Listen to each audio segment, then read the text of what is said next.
want to talk to y'all for a minute because I'm starting to get annoyed with all this politics and all this government shutdown and this, that, and the third.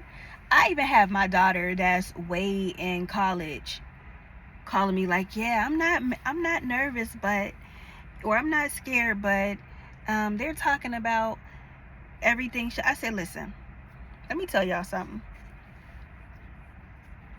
Now, I can't speak for everybody, but what I can speak is for my people and God's chosen people. One thing I know for sure is that we're going to be absolutely fine.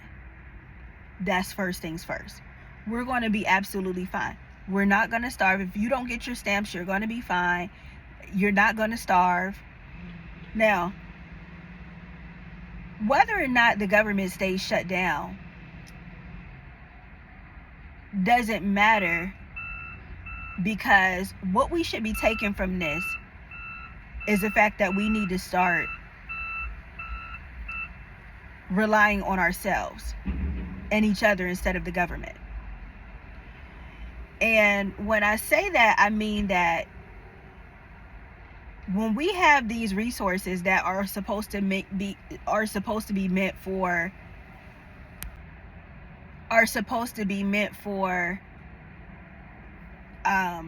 temporary purposes anyway, we should have already been applying for these resources, Section 8, food stamps, Medicaid, all along, to be temporary anyway. It's really our fault for getting complacent and getting comfortable with being on them for years on end. That's kind of our fault, not the government's fault. And it's easy to do, and they probably knew that would even happen. But like I said, this is an opportunity for us to look at the things that we're doing, look at our spending habits, and be able to prepare that even if the government does not shut down next month, even if everybody gets everything like they normally would, this is a time to put a plan in place for you to start weaning yourself off of it. Period. And no, you may not be able to eat lobster and steak and shrimp and crab legs every month. No, but we shouldn't even be eating those things every day anyway. Too much of anything is bad for you. So I even told my mother one day, like, eating healthy is not hard or expensive. If you buy, like, okay, so yesterday, for instance, yesterday was Sunday. I made Sunday dinner for my two sons. My daughter's away at college. My two sons and my son's friend came over. I made fried chicken, macaroni and cheese, collard greens with turkey neck bones, some turkey. Well, no, in all fairness, I've found the turkey necks in the freezer. But candy yams and cornbread. I spent $30. I was able to make enough for dinner for yesterday and today. So essentially, I spent $15 per day for a meal. Mind you, a great meal. So when people talk about all this and that, government shutdown and what we gonna do and all this, hysteria and all of that, it's really redundant, because what you gonna do? Starve your kids? Starve your wife? Starve your husband? Like, what are you gonna do? God has made the earth plentiful enough for us to have everything we need in abundance. Truth be told, we're not even supposed to eat meat every day, or at all for that matter. It's full of mucus. I mean, I eat meat. I've tried to stop eating meat so many times, but that's neither here nor there. If I don't eat it, sometimes I actually make meals for my children without meat. We'll eat grilled cheese and soup, broccoli cheddar soup, for instance. And this, I'm just throwing out examples because that's how I like to explain things. But the fact of the matter is, it really does not cost that much to eat. We just eat too much. And then, you know, like I said, there's other entities that are in jeopardy, like government jobs and things like that. I don't know if I would have been in a position to say this 15 years ago, but in the world we live in now, there are so many opportunities that even if you worked for the government and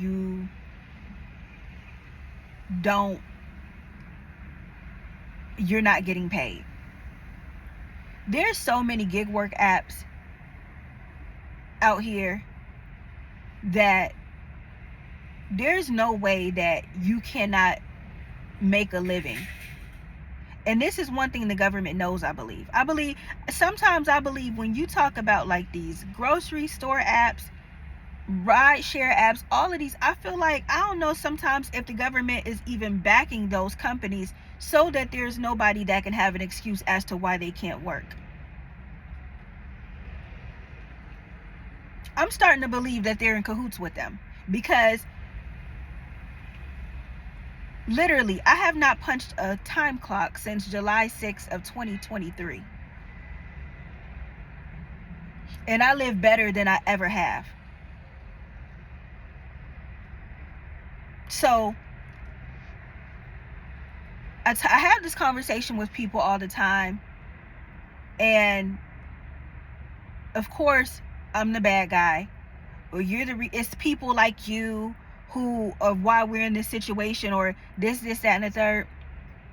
I don't mind, because at the end of the day, we can only be honest with ourselves, even if it's not even on the conversation, even if they go home and lay in the bed and think about it after they talk to me and say, oh dang, she was right. I don't care about that. I just only care about getting the information out, period.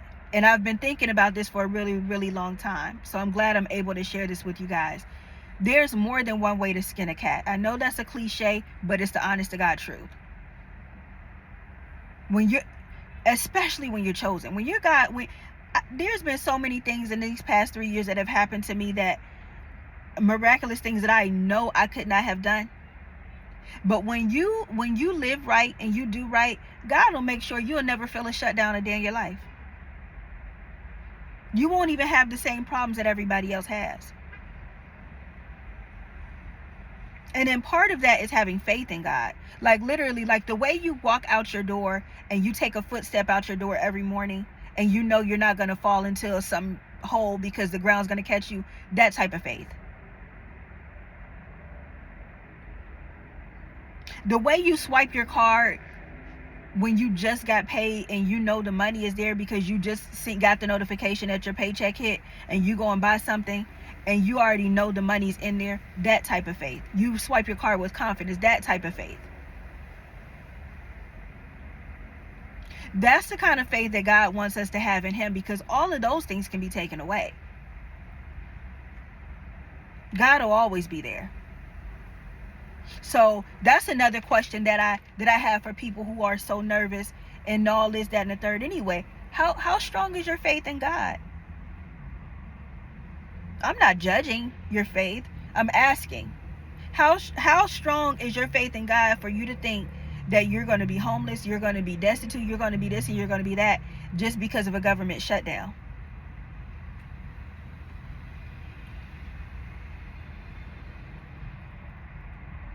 My sister told me one day, she says,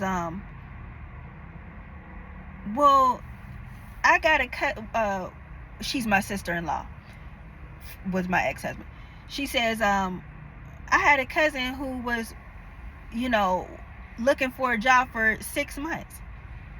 So I know this can affect people. From what I hear, the cousin has a husband with his own business and a very good job for the state of Georgia. I'm like, are you serious?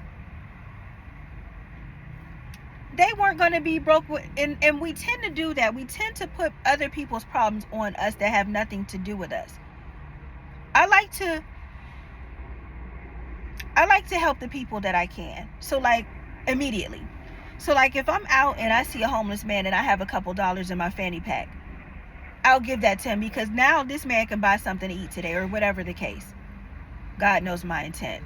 But I like to help people that I can immediately assist. Or if you know that, you see a lot of people that, young mothers, let's just say you know a lot of young mothers, compile a list in your city of food banks where they can go. Some food banks even give diapers, wipes, and all those types of things. Be a solution, not continue to talk about problems. That is what I'm getting at. Well, what about people that are going to lose their Section 8? Well, guess what? That brings me to my next point. Well, people can't afford rent nowadays, and blah blah blah. Okay, brings me to my next point. Stop kicking your children out when they turn 18, 19, 20 even. Well, they're grown, they gotta go and explore it. No, they do not. Because for one, nobody should leave the house if their credit score has not reached at least a 700 and they are financially stable to pay their bills comfortably, pay their bills, and have at least 6 months of rent or bills saved up. Me personally, I don't want my children to ever have to fill out a rent application. My son is 22. He's a licensed barber and makes great money here in Charlotte. And I advise him all the time. Now, whether or not he listens to me or not is entirely up to him. But I advise him every day almost, buy a house.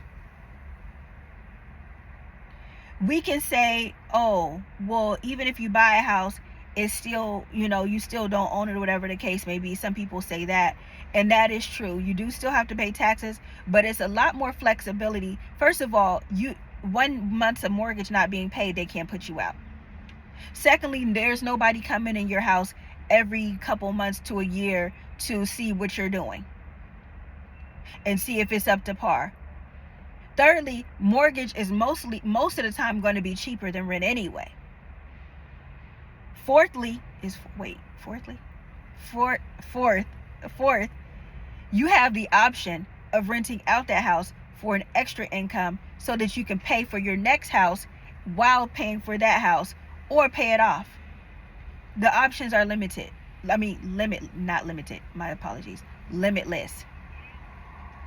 When you own your own.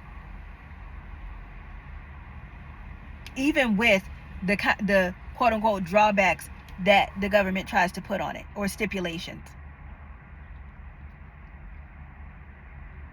So you can't confuse, you can't I just drew a blank. You can't convince me that buying a house is not as good as renting. But back to my point. Having your children moving out can hinder you too. Now, I don't nickel and dime my son, because like I said, I'm able to make a substantial amount of money, and he's able to save his money. But let's be clear, I have had to have my son throw me a bone here and there to start a business even. And guess what? It was much easier for me to do that than to go and get denied, approved maybe from a bank. And then I just pay him back. And it doesn't even affect him, because he knows what my purpose is, what my goal is. He already has been able to save up for years without having to touch his money. So it all works out. Now, there are people that are not in that situation. I get that. But let's just say if you're my age, 30s, 40s, a lot of us have children that are in their 20s at this point. Let's just say you got 3 children that are 21 and over. If you're working and they're working, Now everybody can work less because we're all sharing the responsibility. Nobody's stressed out.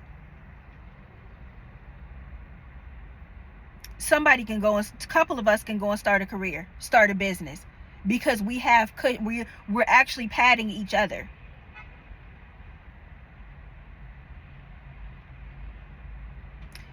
And the way I know this is because I see every other culture do it. Being here in Charlotte is just an abundance of different cultures here.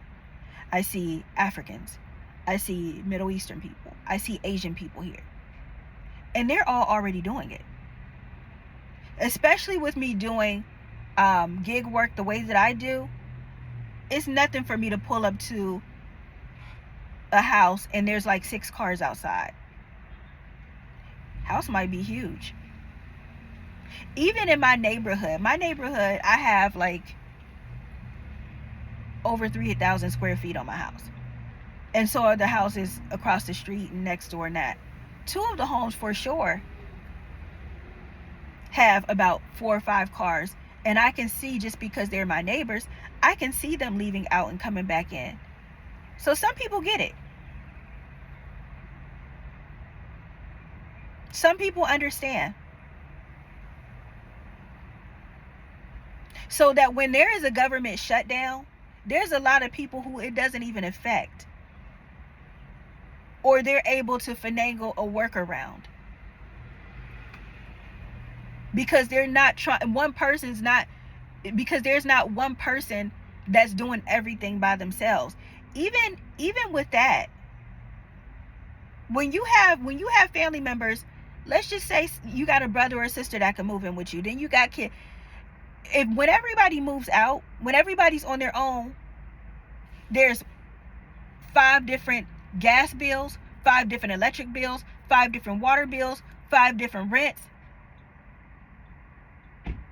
These companies have enough money. Why are we paying them triple, quadruple times?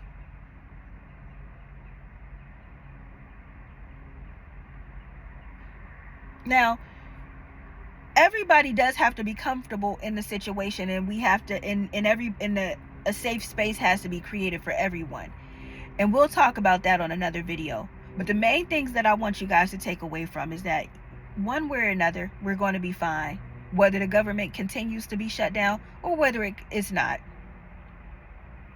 2, you need to learn how to depend on yourself and each other. Even if you're getting assistance and it looks favorable right now, the carpet can be ripped up under you at any given time.